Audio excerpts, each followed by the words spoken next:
दिन्छु। कस्तो कस्तो विज्ञानी आउँछ, कुन देशबाट पढेको विज्ञानी हो, अर्को एकजना इन्जिनियर आएछ नेता। अरे के को इन्जिनियर छ, साइकलको कि मोटरसाइकलको? खाली ठग्ने, मधेसको नाममा भोट ठग्ने, अनि चिल्लो गाडीमा त एसीमा बस्ने बित्तिकै मधेस कहाँ, पहाड कहाँ, तराई कहाँ सबलाई लुट्ने डाकाहरू तिनीहरूको दिन खत्म भयो। अब आयो हातका बाद।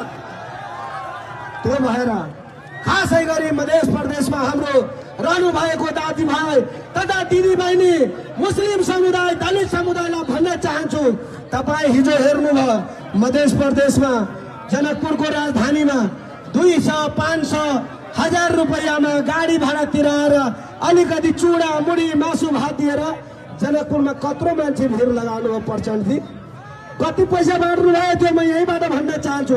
हाम्रै वरिपरिकै, हाम्रै नगरपालिकाको प्रत्येक गाउँबाट 6वटा ट्र्याक्टर, 12वटा ट्र्याक्टर, त्यस्तो आदिवासी दलित जनतासँग तपाईँ खेलबाड गर्ने, गरिब जनतासँग खेलबाड गर्ने, अझै पनि बानी सुध्रे छैन हैन?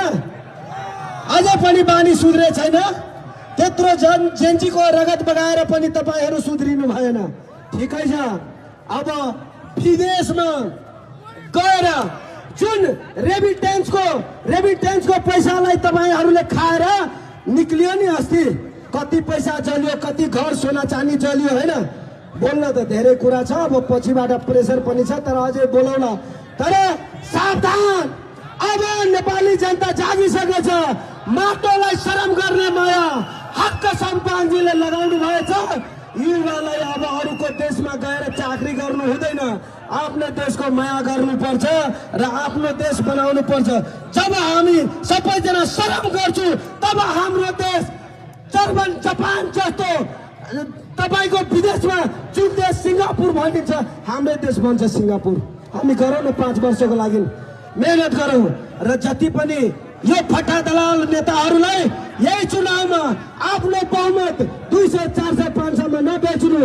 हर्का बार, हर्का सम्पाल, जय माटो, जय सलेम सिंह तिर्दी, जय नेपाल, जय नेपाल।